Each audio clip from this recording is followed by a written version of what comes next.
Assalamualaikum, saya Arinda Anarus binti Muhammad Hafiz, pengacara Sepadu TV TVPSS SK Paket 2. Pada hari ini, SK Paket 2 akan kehilangan 2 butir pemata dalam bidang pendidikan. Hari ini, tanggal 16 Jun 2026, akan menjadi hari keramat bagi kedua-dua guru ini kerana menamatkan perkhidmatan sebagai seorang pendidik. Ayo bersama-sama kita saksikan majlis berlangsung. Jom.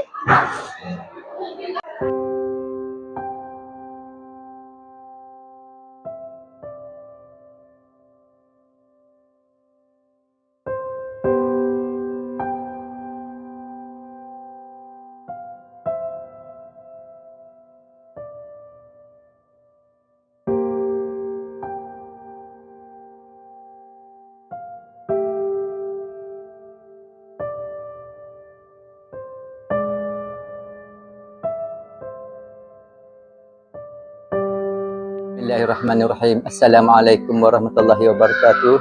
Khas kepada sahabat-sahabat sepadu, moga sihat semua. Pesanan daripada saya lah. Saya bukannya orang yang terhebat sangat, tapi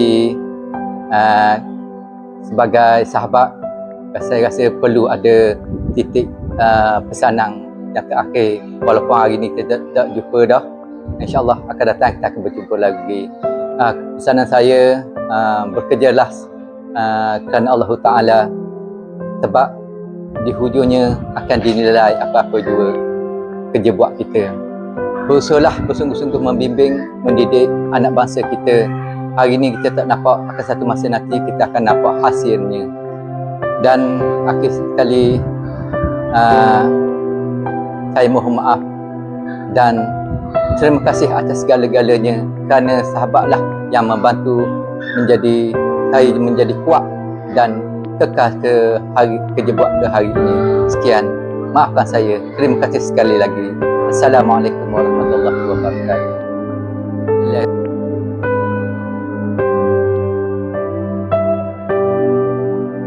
Assalamualaikum warahmatullahi wabarakatuh. Sepanjang 31 tahun 5 bulan perkhidmatan saya rasa tidak banyak kenangan-kenangan yang pahit yang saya alami ataupun saya rasai. Sebaliknya banyak kenangan-kenangan manis yang mengiringi sepanjang perkhidmatan saya. Mungkin ini disebabkan saya sentiasa dikelilingi oleh insan-insan yang hebat yang sentiasa memberi inspirasi kepada saya, yang menjadikan tempoh perkhidmatan saya begitu indah sekali. Saya ucapkan selamat maju jaya kepada semua guru-guru, terutamanya guru-guru Sekolah Kebangsaan Paket 2. Semoga sepadu terus cemerlang. Sekian, terima kasih.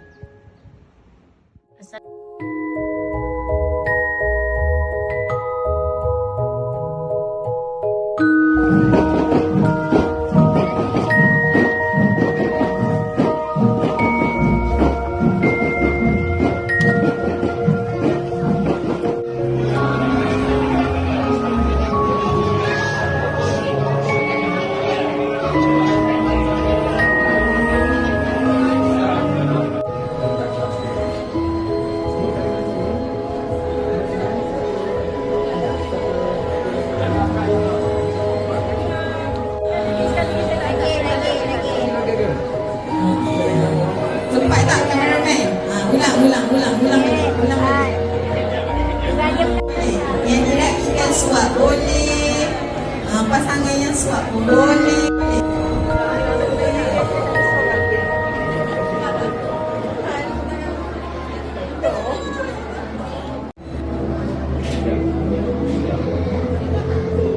Kali ini, jangan lupa memberi sokongan yang jitu kepada Sepadu TV TVPSS SK Paket 2. Mantapkan kreativiti, perkasakan potensi diri. Bye! Kali ini